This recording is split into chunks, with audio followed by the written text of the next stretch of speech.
अष्टानंद ऋषि स्नान करके अपनी साधना जो उनके गुरु महर्षि रामानंद जी ने बता रखी थी उसका अभ्यास करने की चेष्टा कर रहा था, अभ्यास करने के लिए बैठा था।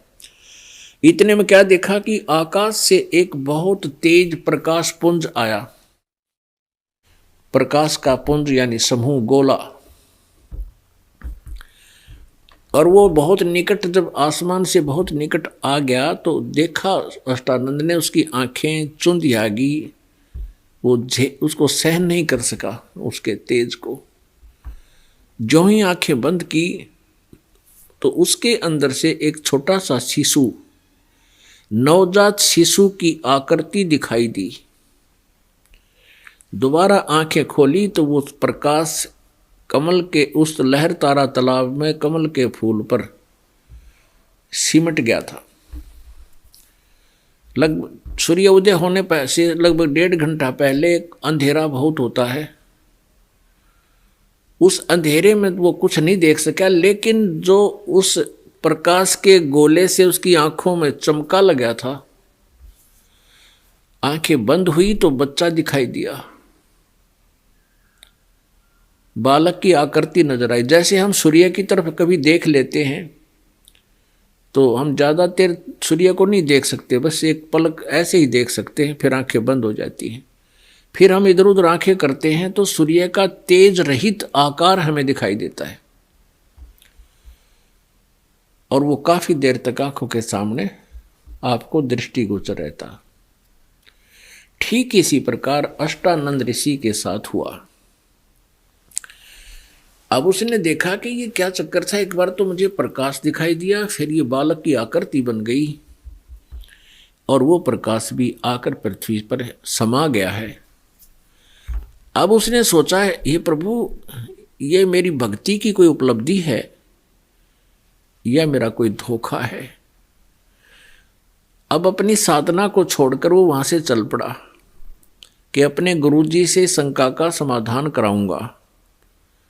महर्षि रामानंद जी के पास आकर के ऋषि अष्टानंद जी ने, उसके शिष्य ने अपनी सारी दास्तां सुनाई कि हे गुरुदेव, आज मैं सुबह सुबह वहाँ लहर तारा तालाब पर ऐसे ऐसे साधना करने की चेष्टा कर रहा था, उसी समय ऊपर से एक प्रकाश का गोला मुझे आता नजर आया। मेरी आंखें उनको सहन नहीं कर सकी, एकदम बंद होगी। बंद हुई तो मुझे क्या दिखाई दिया कि जैसे कोई नवजात शिशु है। दोबारा आंखें खोली तो वो लहर तारा तालाब में वो प्रकाश सिमट गया था। अब रामानंद जी को जैसा ज्ञान था उसने कहा कि बेटा, इस तरह के लक्षण ये बताते हैं कि ऊपर के लोकों से कोई अवतार आते हैं और यहाँ पृथ्वी पर वो किसी माँ के गर्भ में प्रवेश होंगे और कोई लीला करते हैं। अब रामानंद जी को इतना ही ज्ञान था, वो यही मानते थे कि माँ के बिना जन्म किसी का नहीं होता, क्योंकि श्री कृष्ण माँ से जन्म हुआ, श्री कृष्ण जी का माँ से जन्म हुआ, श्री रामचंद्र जी भी माँ के गर्भ से उत्पन्न हुए, जिनको वो अपने इष्ट मानते थे। अब रामानंद जी को जैसा समाधान करना था शिष्य ने स्वीकार किया, बात आई गई हुई। उधर से नीरू और नीमा जा रहे थे। नीमा फूट फूट कर रोने लगी और अपने भगवान शिव जी से अरदास कर रही है। भले ही वो मुसलमान बन गए थे, लेकिन उनके हृदय से भगवान शिव नहीं समाप्त हुए थे। भगवान शिव को याद करके कहती है, हे भगवान, आपके दरबार में, आपके घर में क्या बच्चों की कमी है, हमें भी एक खिलौना दे दो, हमारा भी टाइम पास हो जाएगा, वृद्धावस्था का सहारा हो जाएगा। ए भगवान, आप तो समर्थ हैं, आप जो चाहो सो कर सकते हो। अब ऐसे पुकार कर रही थी और रो रही थी। नीरू कहने लगा कि नीमा, हमारे भाग्य में संतान नहीं है। यदि भाग्य में होते तो हम रोज ही पुकार रहे थे भगवान शिव को, रोज याद करते, वो दे देते। और ऐसा ना कर, तू आंखें खराब कर लेगी, तेरी आंखें खराब हो जाएंगी। बुढ़ापे में कोई उंगली पकड़ने वाला है नहीं, बहुत बुरा होगा हमारे साथ, तो रोया मत कर। ऐसे सांत्वना देते देते वो लहर तारा तालाब पर पहुंच गए। पहले नीमा ने स्नान किया उस तालाब पर, स्नान करके वो बाहर आई तो फिर नीरू स्नान करने लग गया तालाब में प्रवेश करके। अब जो ही वो लहर तालाब में प्रवेश कर रहा था और नीमा अपने कपड़े बदलकर जिस कपड़े को स्नान करने के लिए पहना हुआ था उसको धोने के लिए पुनः जब तालाब पर गई, किनारे पर गई, तब तक सूर्य उदय होने वाला था। सुबह का प्रकाश धीरे धीरे शीघ्र ही उजाले में बदल जाता है। सुबह का अंधेरा बहुत अंधेरा दिखाई देता है, लेकिन कुछ ही समय के बाद वो शीघ्र ही प्रकाश में उजाले में बदल जाता है। तो जो ही उसने देखा कि सामने कमल के फूल पर कोई वस्तु हिल रही है, गति कर रही है। परमात्मा, पूर्ण परमात्मा कबीर जी ने शिशु रूप धारण किया हुआ था बालक का, और एक पैर को अपने मुंह के अंगूठे को मुख में लिए हुए थे और एक को ऐसे एक पैर को हिला रहे थे कमल के फूल पर। अब नीमा ने देखा कि कोई सर्प ना हो जो मेरे पति को न डस ले। इस दृष्टिकोण से देखा ध्यान से, तो देखा कि एक बालक है, उस कमल के फूल के ऊपर बालक है। नीमा ने कहा, देखना जी, देखियो जी, वो सामने बच्चा है, कमल के फूल पर बच्चा है, डूब ना जावे, इसको उठाइयो उठाइयो। अब नीरू नहा रहा था। नीरू ने सोचा, है भगवान, या तो मेंटल होगी बालका के मुंह में। इसने अब पानी में भी बालक दिखने लग गए। कहने लगा कि नीमा, बहुत बार समझा ली, मेरी बात मान जा। परमात्मा की रजा होती तो हमें बालक मिल ही जाता। अब तुझे जल में भी बालक दिखाई देने लगे, तू पागल हो जाएगी। ने बोली, जी नहीं, देखना जरा, देखना जरा, देखो वो सामने बालक डूबेगा डूबेगा। अब उसकी ऐसे कसक भरे आवाज को सुनकर वो विवश हो गया देखने के लिए, उधर जिधर वो संकेत कर रही थी। जो ही उसने ऐसा देखा, सचमुच कमल के फूल पर एक बालक नवजात शिशु विराजमान है।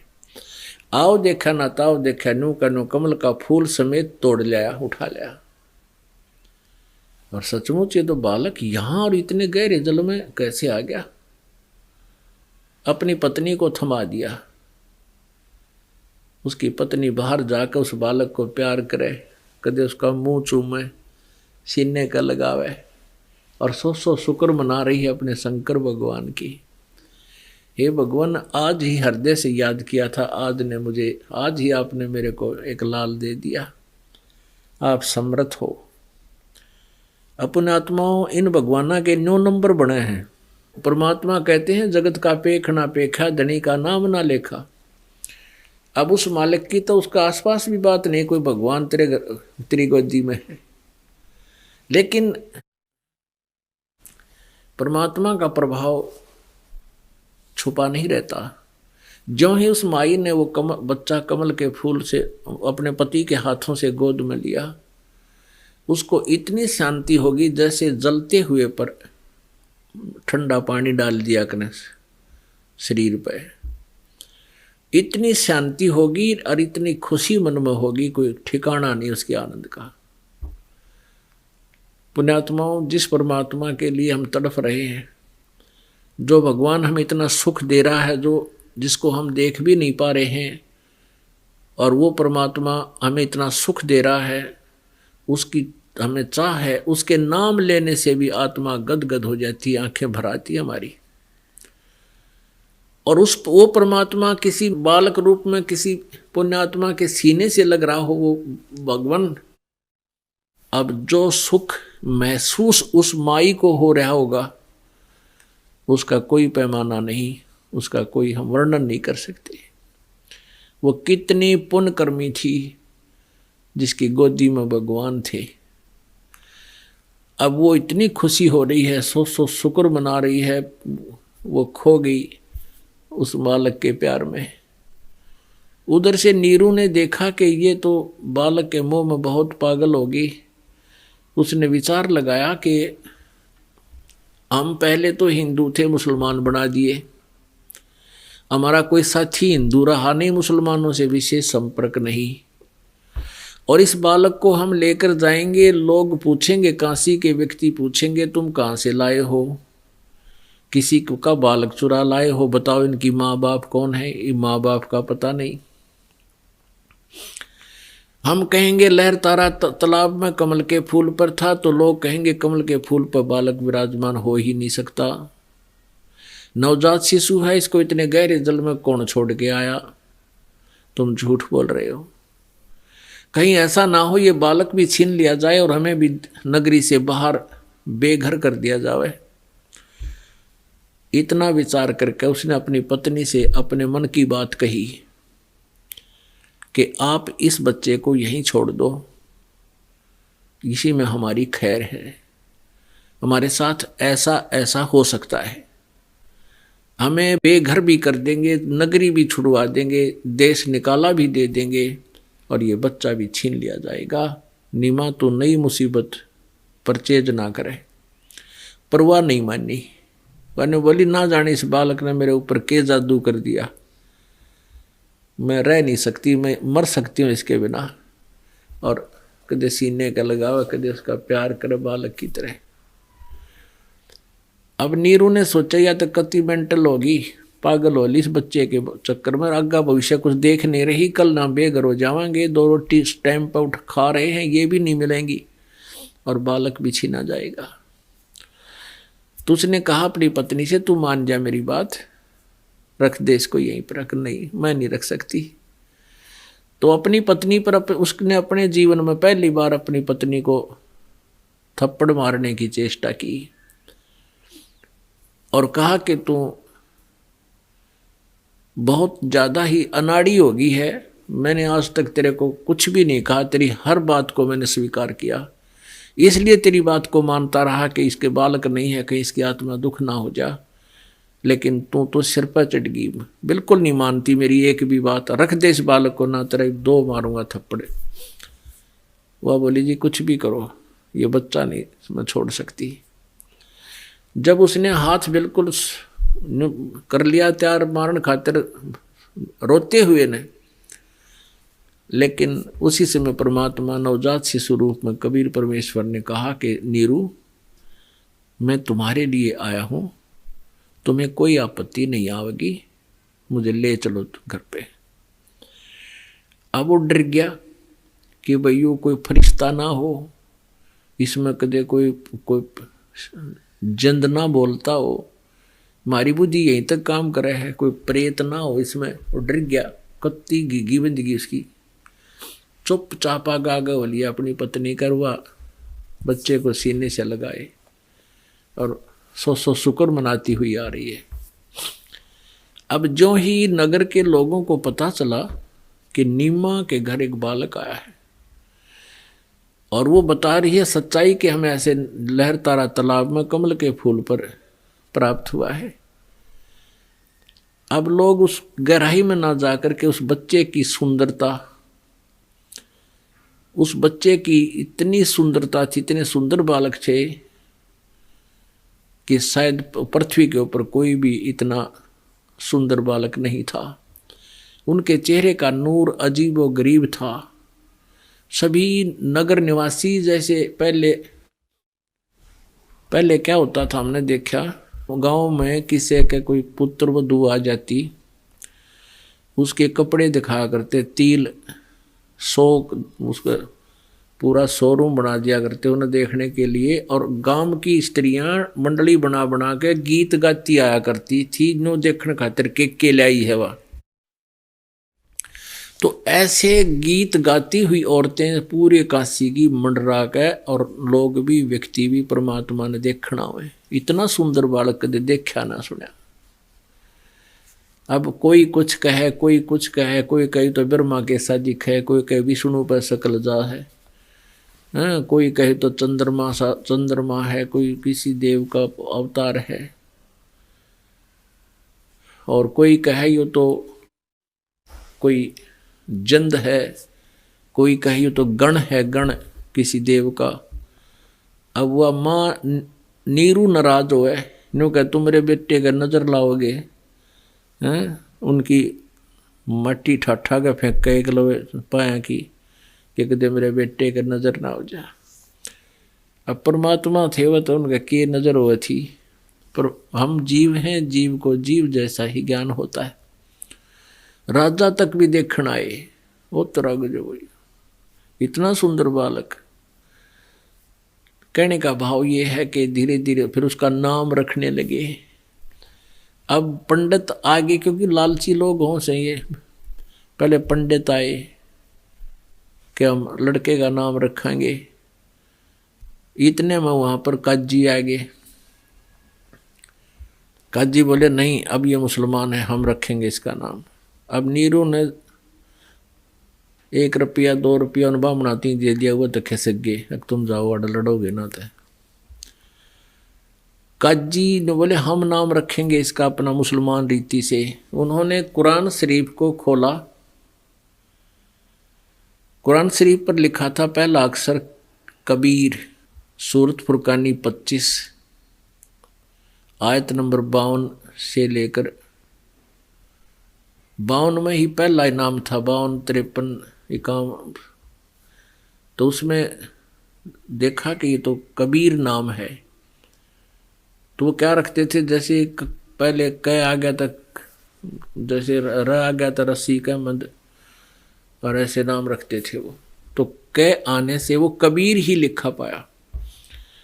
तो उन्होंने कहा भाई कबीर नाम, तो मन में सोचा उन आपस में गटमट करके काजियों ने कि कबीर नाम तो बड़ा होता है।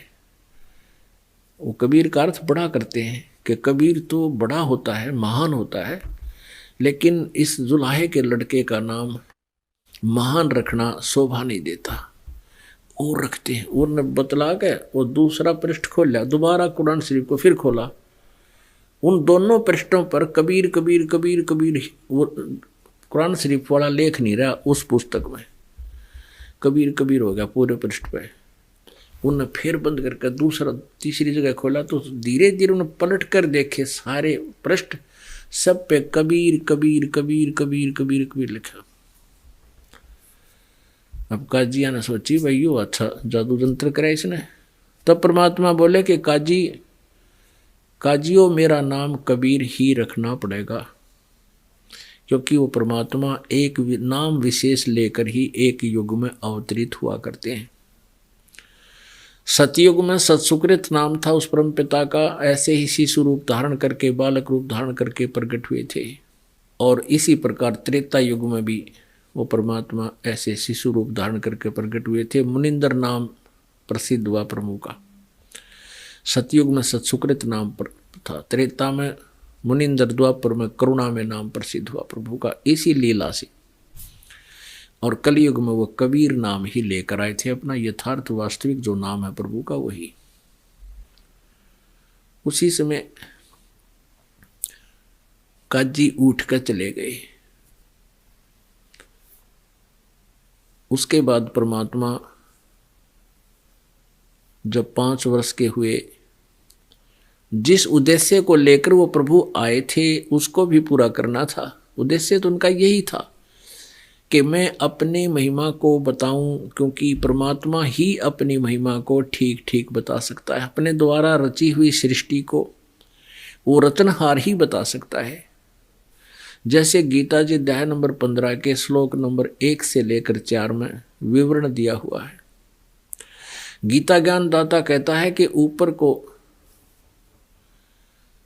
को जड़ यानी मूल वाला, नीचे को तीनों गुण रूपी शाखा वाला, ये उल्टा लटका हुआ संसार रूपी पीपल का वृक्ष समझो, और इसकी तीनों गुण रूपी शाखा नीचे को है।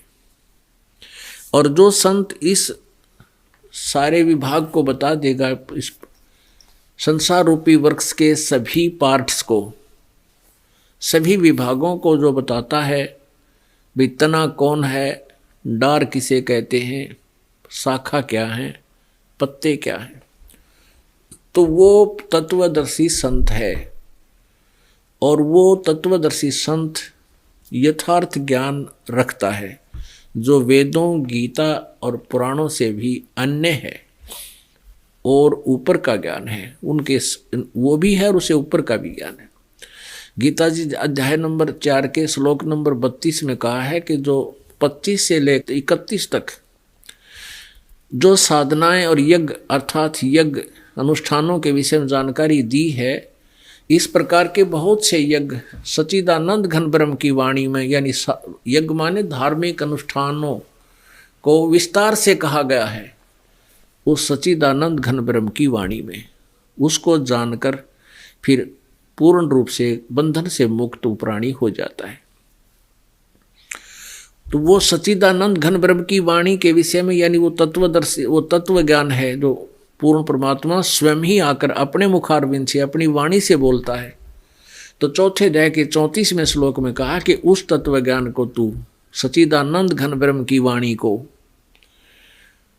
उस तत्व ज्ञान को तू तत्वदर्शी संतों के पास जाकर समझ, और फिर उनको दंडवत प्रणाम करने से, कपट छोड़कर उनकी सेवा करने से वो तत्वदर्शी संत तुझे यथार्थ ज्ञान उस परमात्मा का बताएंगे।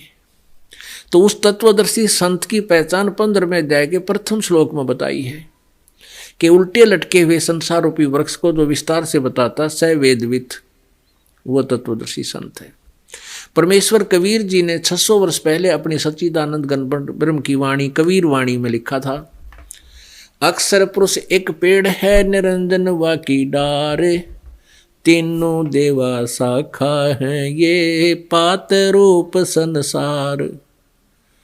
जो जमीन से बाहर दिखाई देता है उसको अक्षर पुरुष बोलते हैं, यो पेड़ होता है। अक्षर पुरुष एक पेड़ है, निरंजन वा की डार, और तीनों देवा शाखा है, ये पात रूप संसार।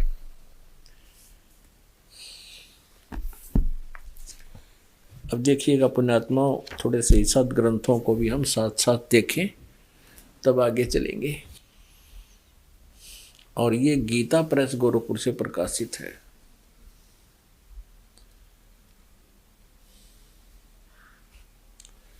और ये जय दयाल गोविंद का इसके अनुवादक हैं, हिंदी में अनुवाद किया इसने। अध्याय नंबर 15 का ये देखिएगा,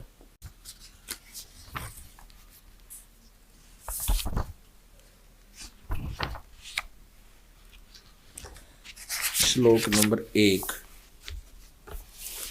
अथ पंचदशो अध्याय, 15वां अध्याय, पंचदशो अध्याय, मंत्र नंबर 1।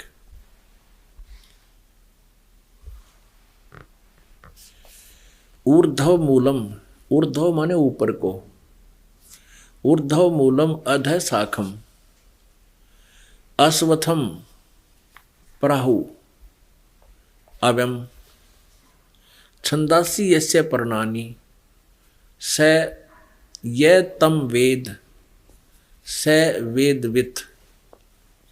यहां देखिएगा, आदि पुरुष परमेश्वर मूल वाले, आदि पुरुष यानी ऊपर को जो जड़ हैं वो तो मूल तो समझो, वो आदि पुरुष परमेश्वर पूर्ण परमात्मा है संसार रूपी वृक्ष का। और अध शाखम, अध शाखम नीचे को, इन्होंने यहाँ, क्योंकि ये विचलित है अनुवाद करता, इनको सही अनुवाद नहीं करना आया, अध का अर्थ लिख दिया ब्रह्मा रूप मुख्य शाखा वाले है तेरे ही।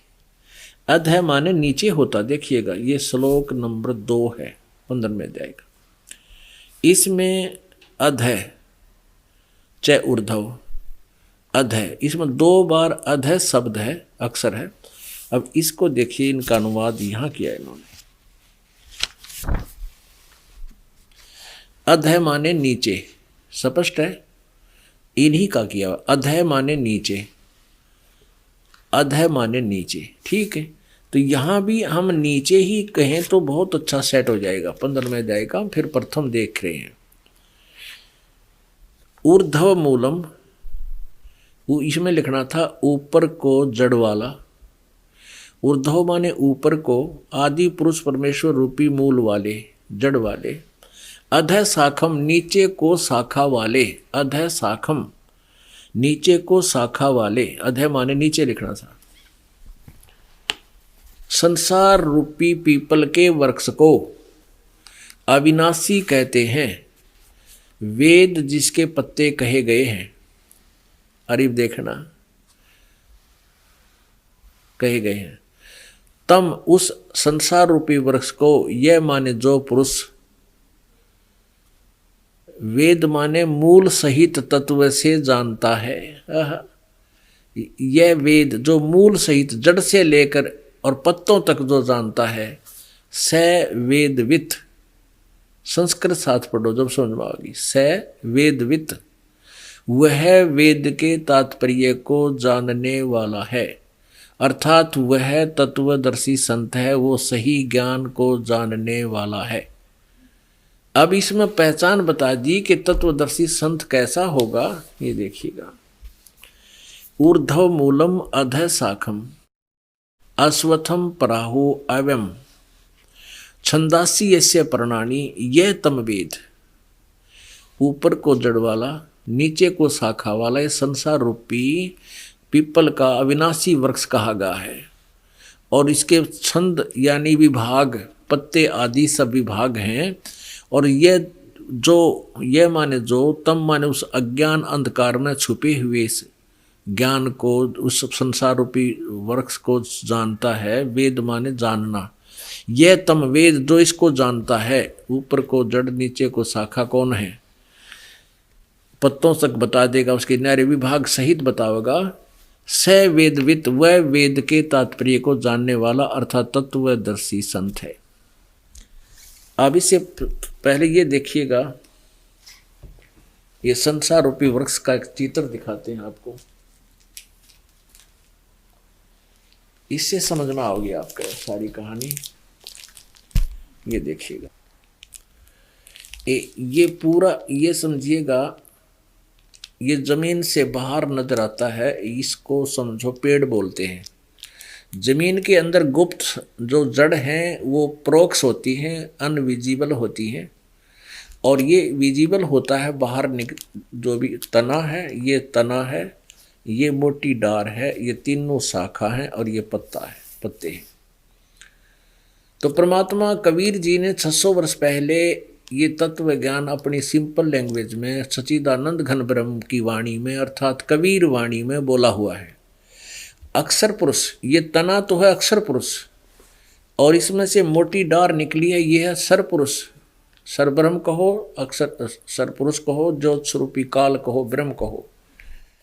और इसके फिर आगे 3 शाखाएं हैं। इस काल के 3 पुत्र हैं, रजगुण ब्रह्मा जी, सतगुण विष्णु जी, तमगुण शिव जी। और हम यहाँ पात रूप संसार है। अक्षर पुरुष एक पेड़ है, निरंजन वाकी डारे। ये सर पुरुष को, सर ब्रह्म को, ज्योति निरंजन को, काल को कहा है निरंजन वाकी डार। और तीनों देवा शाखा है, ये पात रूप संसार। और ये जो गुप्त रह गया, ये कौन है? ये है परम अक्षर ब्रह्म। ये ऊपर को जड़ वाला परम अक्षर ब्रह्म है। ये पूर्ण ब्रह्म परमेश्वर है। ये कबीर देव है। ये जड़ रूपी, ये समझो, ये कबीर देव है। ये जो है, ये परमात्मा जड़ जो है, सब जहाँ से सबको आहार मिलता है, जो सबका पालन पोषण करता है, सबका कर्मानुसार जिसका संस्कार देता है, वो पूर्ण परमात्मा ये कबीर देव है, पूर्ण ब्रह्म है, परम अक्षर ब्रह्म भी इसे कहते हैं। ये देखिएगा, फिर परमात्मा ने बताया था अक्षर पुरुष एक पेड़ है, निरंजन वाकी डार, और तीनों देवा शाखा है, ये पात रूप संसार। पुण्यात्माओं, आज तक हमें जो भी ज्ञान प्राप्त था वो बिल्कुल व्यर्थ था। जब तक आप जी ने ये ज्ञान दास से नहीं सुना, इससे पहले कोई भी किसी भी पंथ में है, चाहे को किसी मजहब से संबंधित है, उसको परमात्मा का यथार्थ ज्ञान नहीं है। जबकि हमारे सदग्रंथ सभी ज्ञान को बता रहे हैं, पहले लिखा हुआ है, लेकिन इसको हमें वो बता भी डिटेल नहीं दे सके, उसकी अच्छी तरह समझा नहीं सके। तो अब आपने क्या देखा कि परमात्मा ने ये बताया कि अक्षर पुरुष एक पेड़ है, निरंजन वा की डार और तीनों देवा शाखा, ये पात्र संसार। अब गीता जी को पहले पढ़े 1 से 4, उसके बाद फिर हम गीता जी 15वें का 1 से 4 श्लोक आपको पढ़ते हैं, दिखाते हैं प्रोजेक्टर पे। उसके बाद 16 और 17 में तीनों भगवान, ये सरपुरुष, अक्षर पुरुष और परम अक्षर पुरुष, इन तीनों की डिटेल आपको आसानी से समझ में आओगी। पुण्यात्माओं, ये सत्यनारायण कथा है। सत्यनारायण माने अविनाशी। ये सत्यनारायण कथा है, अविनाशी परमात्मा की जानकारी। और इस सत्यनारायण कथा के सुनने से आपकी आत्मा में बहुत शक्ति आती है। कुछ पाप ऐसे हैं आप जी के जो इस सत्यनारायण कथा के सुनने से नष्ट होते हैं, नाश होते हैं। इसका सुनना भी बहुत आवश्यक है। ये ज्ञान यज्ञ है।